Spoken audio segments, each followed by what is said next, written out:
आज गौरव दादा आणि आमच्या भगिनी सुवर्णाताई लग्नानंतर पहिल्यांदाच एका ठिकाणी दोघंही पुष्पहार घालून बसलेले आहेत। तुझ्या गळा माझ्या गळा गुंफू मोत्याच्या माळा असा हा रेशमी ऋणानुबंध आज सेवानिवृत्ती नियतवान त्यांच्या नशिबात आहे। हा सुद्धा एक क्षण भाग्याचा आहे। त्याच्यावर त्यांचे पिताश्री सन्माननीय मनोहर जगदाळे पाटील हे त्या ठिकाणी आहेत। हा पारिवारिक आनंदी सोहळा भविष्यात प्रत्येकाच्या घरी असावा अशी मी अपेक्षा व्यक्त करतोय। आदरणीय देशमुख सर। माणूस कोणत्याही क्षेत्रात असो त्या क्षेत्रात तो प्रामाणिकपणे काम करत असेल तर सर्व समाज बोलत आलेला आहे आणि आपणही बोलतो की त्याच्या पाठीमागे ईश्वर असतो। एकदा एका माणसाला असा प्रसंग आला आणि त्यानं ईश्वराचीच परीक्षा घ्यायचं ठरवलं। तो म्हणला, मी इतकं प्रचंड काम करतो, अगदी माझं तन मन अर्पण करून काम करतो, बघूया आपण खरोखरच समाज म्हणतो तसं ईश्वर आपल्या पाठीशी आहे का। आणि एके दिवशी तो चालत असताना अचानक ढगाच्या कप्प्यामध्ये वीज नाचायला लागली। प्रचंड वेगानं वारा सुरू झाला आणि धो धो पावसाला सुरुवात झाली। तो माणूस घाबरला पण ढळला नाही। निर्धारानं वाऱ्याच्या झोतामध्ये स्वतःला सावरत सावरत एक एक पाऊल पुढे टाकत चालत होता। त्यानं लक्षात घेतलं की नक्कीच आपल्याला ईश्वर मदत करत असेल, तो आपल्या पाठीशी आहे। त्यानं मागं फिरून पाहिलं, त्याला 4 पाऊल दिसले। तो म्हटला, बरोबर आहे, 2 पाऊल माझे आहेत आणि 2 ईश्वराचे आहेत, म्हणून तर हे 2-2 असं जोडीनं पाऊल दिसत आहेत। त्याला आणखीन धीर आला। तो पुढे चालत होता। थोड्या वेळानं त्यानं पाठीमागं फिरून पाहिलं, त्याला फक्त 2च पाऊल दिसले आणि त्यानं परमेश्वराचा दावा केला। म्हणला, हे ईश्वरा, अरे मी तर ऐकून आहे की जो प्रामाणिकपणे काम करतो त्याच्या पाठीमागे ईश्वर असतो, आणि तू कुठं गायब झालास। ईश्वर म्हटला, हे बघ, तुला मी माझ्या पाठीवर घेतलेला आहे, खांद्यावरून तू पाठीवर आहेस, तू मूर्छित झाला होतास। तू जे पाहतोस ना, ती 2 पावलं फक्त माझीच आहेत, तू माझ्या पाठीवर आहेस। मला असं म्हणायचं आहे की खरंच जो आपल्या क्षेत्रात प्रामाणिकपणे काम करतो त्याच्या पाठीमागेच ईश्वर असतो असं नव्हे, तर त्याला ईश्वर स्वतःच्या खांद्या पाठीवर घेत असतो। म्हणून आपण कुठल्याही क्षेत्रात असा आपण प्रामाणिक काम केलं पाहिजे। अशा प्रामाणिक काम करणाऱ्या, आपल्या कामावरती निष्ठा असणाऱ्या गोरखदादा जगदाळे यांच्या सेवानिवृत्तीचा आज हा समारंभ। या समारंभासाठी उपस्थित असलेले सर्व स्टेजवरील मान्यवर, या समारंभासाठी उपस्थित सर्व गोरखदादाचे आप्तेष्ट, या गावातील सर्व पै पाहुणे, पालक आणि सर्व आमच्या श्री गणेश विद्यालयातील माजी विद्यार्थी, आपणा सर्वांना आज एक नियत कालखंडानुसार कुठेतरी थांबावं लागतं, त्या पद्धतीनं गोरखदादा आपल्या सेवेतून निवृत्त झाले। खरं तर ही जी सेवा आहे आणि हे जे श्री गणेश विद्यालय रूपी कुटुंब आहे, आम्हा सर्व गणेश विद्यालयात काम करणाऱ्या शिक्षक, सेवक आणि क्लार्क यांना स्वतःच कुटुंब जसं तसंच हे आमचं श्री गणेश विद्यालय कुटुंब होतं। फार प्रचंड जिव्हाळा, मला माझ्या आयुष्यातल्या निम्म्यापेक्षा जास्त वर्ष मी दादांच्या बरोबर काढली। जेव्हा मी इथं शिक्षक म्हणून आलो त्याच वेळेस दादांची 90 साली इथं सेवक म्हणून नियुक्ती झाली। खरं तर मला असं वाटतं की पुस्तकात वाचून जे शिकायला मिळतं त्याच्यापेक्षा जास्त माणसं वाचून शिकायला मिळतं। दादाची सही आमच्या मास्टरला गो टिंब म टिंब आणि जगदाळे गो म जगदाळे असे असायचे. दादा मास्टरला सही करत असताना मी मुद्दाम तिथं जाऊन उभा राहायचो आणि पाहायचो. दादाने सही करता करता माझ्याकडं अशा तिरके नजरेनं बघायचं, कटाक्ष टाकायचा. कारण माणूस काय असतो हे खरं मला दादांच्यापासून फार मोठे शिकायला मिळालं. माझ्यापेक्षा शिकलेला किंबहुना फार कमी शिकलेले मला दादांनी सांगितलं की भीमा गुरुजींनी त्यांना नान्नच्या शाळेमध्ये नेऊन फॉर्म भरला आणि 7वी पास करून दिलं. बरोबर आहे. आणि दादांच्याकडे सुशिक्षित अशिक्षित हा विषयच नव्हता. मी तर असं म्हणतो की आपण चुकीची कल्पना करून राहिलो की लिहायला येणारा, वाचायला येणारा, इंग्लिश मधनं फडाफड बोलणारा हा सुशिक्षित माणूस. पण दादाच्या व्यक्तिमत्वाकडे पाहिल्यानंतर मला असं वाटतं की शिक्षणाचा आणि सुसंस्कृतपणाचा काही एक संबंध नसावा. दादाच्या अंगी असे गुण होते की एखादा सुशिक्षित माणूस सुद्धा लाजेल, शर्मेनं तोंडात बोट घालेल.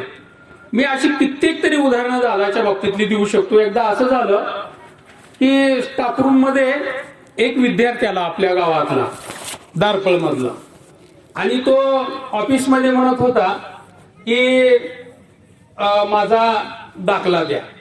आणि त्याचा पहिला दाखला हरवलेला होता आणि त्याला ऑफिस मध्ये विचारलं जात होतं की तू किती साली होता 10वीला. आता त्याच्याशिवाय ते सापडत नाही, कारण आता एवढे 4-5 हजार विद्यार्थी शाळेतनं बाहेर पडलेले. आणि मग कुणाचा म्हणून दाखला, कुठल्या पुस्तकामध्ये, ती पुस्तक 2-4 बुक मोठी मोठी असतात दाखल्याची. आणि आमचे हेडमास्टर, आमचे क्लार्क आणि तिथं असलेले 1-2 शिक्षक हे सगळे म्हणत होते की सांग ना तू किती साली होता, 8वीला किती साली होता, कुठल्या वर्गात तू प्रवेश घेतला. दादा स्तब्ध उभा राहून ऐकत होते. दादाच्या लक्षात आलं की ह्या प्रश्नाचं सोल्युशन, उपाय दादाकडे होता. दादा काहीच बोलले नाहीत.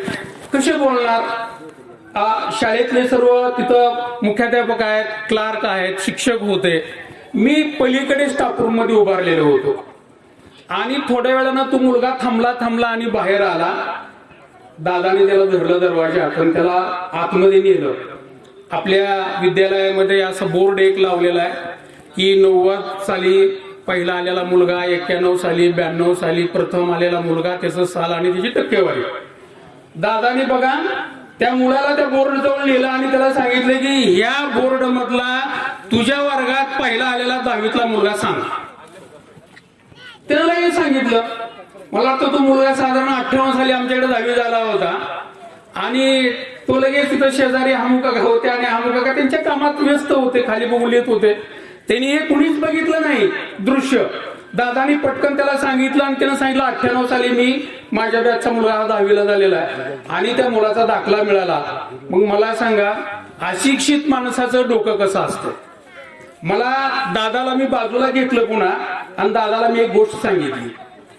मी दादाला म्हटलं, कारण दादा आमचे सोपान काका किंवा आमच्या शाळेतले राजाभाऊ असतील, भागवत देवकुळे असतील, हे लोक मी तास घ्यायचो ना ज्यावेळेस मराठीचा, त्यावेळेस हे खिडकीतनं उभा राहून ऐकायचे गुपचूप, माझ्या लक्षात नाही येतात.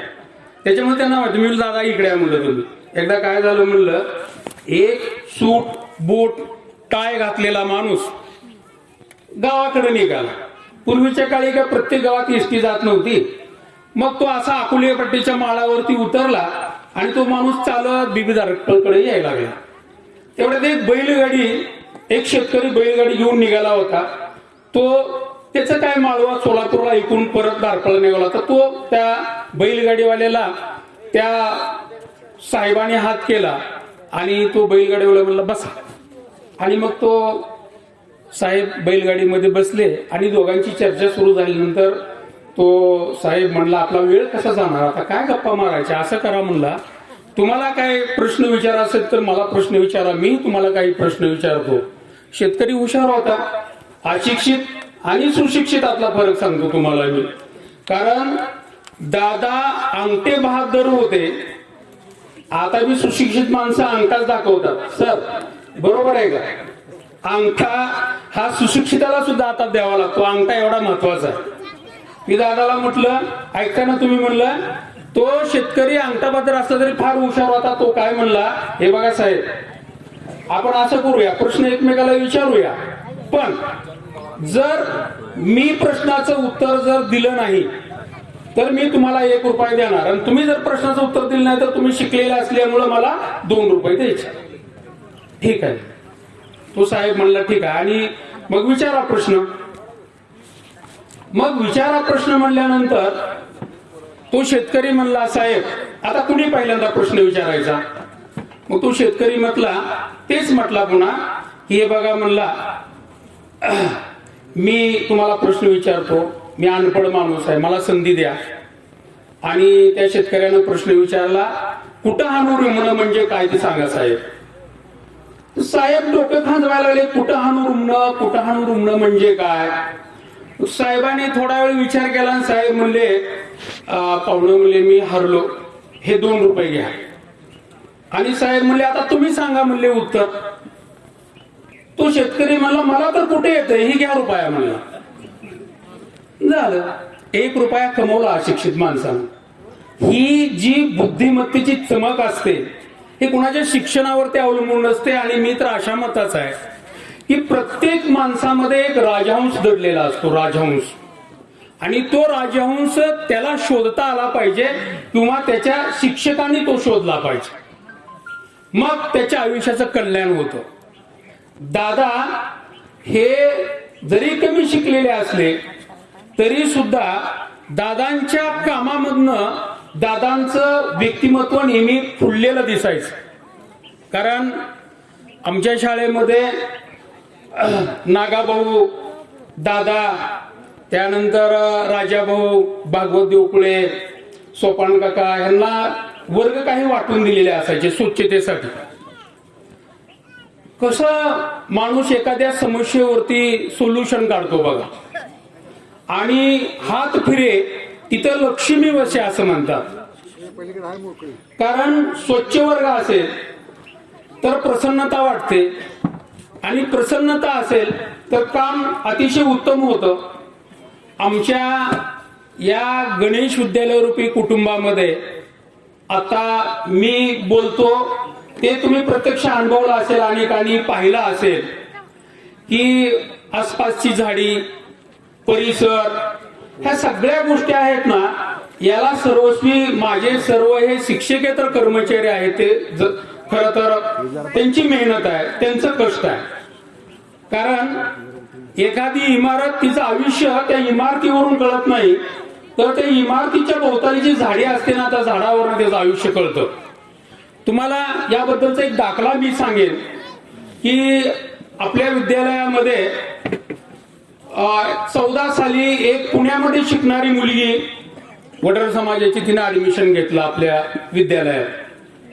आणि ती मुलगी 9वीच्या वर्गामध्ये ऍडमिशन झाल्यानंतर माझं एक नेहमी असा शिरस्ता होता की मी नेहमी मुलांना म्हणायचो, आता इथं बरेचसे विद्यार्थी आहेत, की माझा तास सुरू झाल्यानंतर कुणी जांभळी द्यायची नाही, कुणी डोकं असं हात लावून टेकून बसायचं नाही, कुणी खांजवायचं नाही, आणि कुणी खोकायचं नाही, हे सांगायचं मुलांना. आणि नेमकं मी वर्गावरती गेलो आणि एका मुलानं अशी मोठ्यानं जांभळी दिली. त्याचा आवाज आला सगळा वर्गभर, म्हणजे उठून उभा राहा. आता मी उठून उभा राहा म्हटल्यानंतर तो मुलगा उभा राहिला, पण ती पुण्यावरनं ऍडमिशन घेऊन आलेली जी मुलगी होती आपल्या शाळेमध्ये, मला वाटतं ती आपल्या गावातलीच होती, पण ती पाहुणी वगैरे असावी बहुतेक, कारण तिच्या 2-3 बहिणींनी, भावाने इथं ऍडमिशन घेतलं होतं. 14-15ची गोष्ट आहे. ती मुलगी म्हणली, सर, अहो सर, त्याचा दोष नाही म्हणली, जांभळी आली त्याला. मी म्हणलं, तू कशावरून म्हणतेस? तर अहो म्हणली, सर हे बघा म्हटली, खिडकीतनं बाहेर बघितलं का, हो का हे झाड दिसतंय, दरवाज्यातनं बाहेर बघितलं ना, इकडे हे झाड दिसतंय, आणि खरंच प्रसन्न वातावरण आहे, पण त्यानं बहुतेक काहीतरी काम केलं असेल म्हणून जांभळी आले असेल. कारण म्हणली, मी पुण्याला शाळेत असताना 2ऱ्या मजल्यावरती माझा वर्ग असायचा आणि आम्हाला पक्ष्यांचा आवाज यायचा, आणि मला ते खरं वाटलं त्या मुलीचं. मी त्या मुलाला म्हटलं की हे तुझं चुकीचंच आहे, पण तू काय रात्रपाळी होती का, तू दारं धरलीस का शेतात? ती म्हणलं होय म्हणला, कांद्याला पाणी दिले म्हणला रात्री. मला सांगा, शिक्षकांना सुद्धा असं थांबवणारं मुलांची बुद्धिमत्ता आपल्या दारपळच्या मुलामध्ये आहे, याचं मला कौतुक वाटतं. आणि ही झाडी, त्या झाडावरती थांबणारे पक्षी आणि त्या पक्ष्यांचा किलबिलाट आणि त्याच्यामुळं होणारं सगळं वातावरण, हे सर्वस्वी सगळं जे काम होतं ते आमच्या संस्थेचं आणि संस्थेनं नियोजन केलेलं काम करून घेणं हेडमास्तरांनी आणि ते प्रत्यक्षात करणं हे आमच्या दादा आणि दादाच्या टीमचं खरंच विशेष तुमचं कौतुक करायला पाहिजे. स्वच्छता ठेवणं, झाडी वाढवणं, पाणी देणं, उन्हाळ्यामध्ये त्याच्यावरती लक्ष ठेवणं, प्रचंड असं काम शिक्षक हा शिकवायचं काम करतो. मी तर अशा मताचा आहे की एखादा किल्लेदार मजबूत असेल, किल्लेदार दक्ष असेल, टेळणी बुरुजावरती असणारे सगळे मावळे दक्ष असतील, म्हणजे मग किल्ल्याला काहीच धोका नाही म्हणून बिनधास्त राजानं राहायचं का? असं नाही ते. कारण जर समजा किल्लेदार जर तो फितूर झाला तर आपोआपच दरवाजा उघडून देईल शत्रूंना. तसं कुठलीही इमारत ही अभेद्य आहे आणि तिथं उत्तम काम चालतंय, हे त्या इमारतीपेक्षा सुद्धा त्या इमारतीमध्ये जे काम करणारी माणसं आहेत ती माणसं उत्तम पाहिजेत, ते नरदुर्ग उत्तम पाहिजेत, मग त्या शाळेतलं किंवा त्या विद्यालयातलं काम उत्तम चालतं. मी तुम्हाला प्रथमच पहिल्यांदा असं म्हटलो की आमचं जसं कुटुंब होतं, माझे आई वडील, भाऊ बहिणी, माझी चुलते, नातवंड घरातली, हे तसं आमचं हे कुटुंब होतं. एक कुटुंब म्हणून आम्ही या गणेश विद्यालयामध्ये पाहायचो. मला वाटतं मी एकदा ग्राउंड मधनं खाली आलो, मी म्हणजे आम्ही सर्वजण 24 जण होतो आम्ही या विद्यालयात काम करताना. आम्हाला काय आठवत नसायचं दुसरं, कारण जीवाभावाची माणसं जशी घरी असतात तशी इथं शाळेमध्ये जीवाभावाची माणसं होती, एकमेकाला प्रेम लावणारी, एकमेकाला लळा लावणारी, आणि तशाच प्रकारचं नियोजन आमचं सगळं व्यवस्थापन संस्थेचं, हेडमास्तरांचं आणि शाळेतलं असायचं. उत्तम प्रकारे काम शाळेमध्ये चालत असायचं. एकमेकांची विचारपूस व्हायची. आम्ही सर्वजण शाळा भरायच्या अगोदर एक अर्धा तास, कोणी 1 तास, कोण शाळा भरायच्या अगोदर 5-10 मिनिटं यायचं, मग थोडी चर्चा व्हायची, बेल व्हायची आणि शाळेच्या कामकाजाला सुरुवात व्हायची. मला वाटतं इतकं सुंदर हे चालत असताना थोडस एक द्रष्ट लागली, गालबोट लागलं. 2001 साली एक आमच्यातले सहकारी अपघातानं गेले. त्यानंतर चन्ने सर निवृत्त झाले आणि निवृत्तीची मालिका हळूहळू पुढे चालत असताना मध्यंतरी कोविडच्या काळामध्ये आमचे एक सहकारी हमू काका हे मयत झाले. त्यानंतरच्या पुढच्या काळात अनेक जण निवृत्त होत आले. कोविडच्या कालखंडामध्ये एवढ्या मोठ्या सगळ्या प्रशासनाच्या अडचणी असताना सुद्धा आपलं ऑनलाईन शाळा हे उत्तम काम चाललं होतं. काम काहीच नव्हतं, अशातला विषय नव्हता, पण मोठ्या प्रमाणामध्ये आपण मोबाईलवरती पालकांना, मुलांना मोबाईल घ्यायला सांगितले. काळ बदलतो टप्प्याटप्प्यात. आम्ही मोबाईल आणू नका, मोबाईल दिसलं तर शिक्षा करणारे शिक्षक, पण एक काळ असा आला की तुझ्याकडे मोबाईल आहे का, तू मोबाईल घे म्हणून आम्ही त्याला आवर्जून सांगायला लागलो. अशा पद्धतीनं आमच्या शाळेचं कामकाज चालत असताना त्या सगळ्या गोष्टीमध्ये दादांचा अगदी हिरिरीनं सहभाग असायचा. दादा एक व्यक्तिमत्व असं होतं, आता तुम्ही सगळे ग्रामस्थ आहात, माझ्यापेक्षा तुम्ही दादांना जास्त जवळनं ओळखता. काय सापडतो खिशामध्ये? आमच्या खिशात वरच्या हात घातला तर कागद निघेल, खालच्या खिशात हात घातला तर हातरुमाल निघेल, बाजूच्या खिशात हात घातला तर मोबाईल निघेल, पाठीमागच्या खिशात हात घातला तर शुगरची किंवा बीपीची गोळी निघेल. ह्याच्यापेक्षा काय निघतं? दादाच्या कुठल्याही बी खिशात हात घाला, दादा लक्ष्मीपुत्र आहे. याचं कारण असं आहे की दादाकडे नियोजन आहे, आर्थिक नियोजन आहे दादाकडे. दादा जरा अडचण आहे, जरा दादाकडे जायचं, दादाला दादा म्हणणार थांबा जरा 10 मिनिटात आलो म्हणणार. कुठं जात होते, कुठं पुरून ठेवलं होतं कुणाच ठाऊक. दादा येणार, कुणाची 1000ची असेल 2000ची असेल, क्षमता बघून बी आपण मागणी केली पाहिजे ना. पण दादा क्षमतेपेक्षा पुढे होते, हा माझा वैयक्तिक अनुभव आहे. आणि अशी काही माणसं असतात स्टाफ मध्ये की ज्यांचं आर्थिक नियोजन अगदी प्रचंड असतं. त्यापैकी दादा होते. दादांच्या अजून किशाला, बनियांना, विजारीला किती किशे आहेत मला तर काय अजून त्याचा शोध लागला नाही. पण कुठे बी हात घालू द्या, तिथे लक्ष्मी प्रसन्न व्हायची हे नक्की. असं क्वचित लोकांना लाभतं, पण मला असं वाटतं ज्याची कामावर निष्ठा आहे, ज्याची कर्मावरती निष्ठा आहे, आपण जे करतो ते काम प्रामाणिकपणे करतो, अशा माणसाला स्वतःला तर यश मिळतं, पण त्याच्या त्या कामाचं यश त्याच्या अपत्यामध्ये सुद्धा प्रतिबिंबित होतं. मला आठवतं दादाचा थोरला मुलगा तात्या सध्या व्यवसाय करतो, वेगवेगळे वाहन आहे त्याच्याकडे. 2 नंबरचा मुलगा तर 9वीतनं मी 10वीच पास होणार नाही, 9वीतच असताना 10वीला घाबरून त्यानं शाळा सोडून दिली. आता कित्येक पालकांना आम्ही समजावून सांगायचो, अहो तुमच्या मुलांना का शाळा सोडली आणा. अहो ही पालक नव्हता, ही आमचा घरातला एक सदस्य होता. मी दादाला म्हणलं चला आपण घरी जाऊ म्हणलं. आता दादाचा हा सगळा रुबाब जे होता ना, ते दादांच्या ताईमुळे होता, हे विसरून चालणार नाही.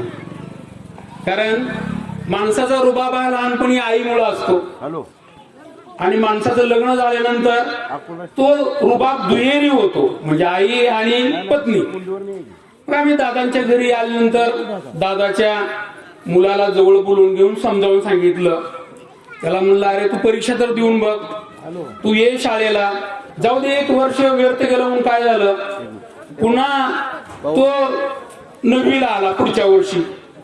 आणि तुम्हाला सांगतो भावड्यानं अशी कमाल केली 10वीला.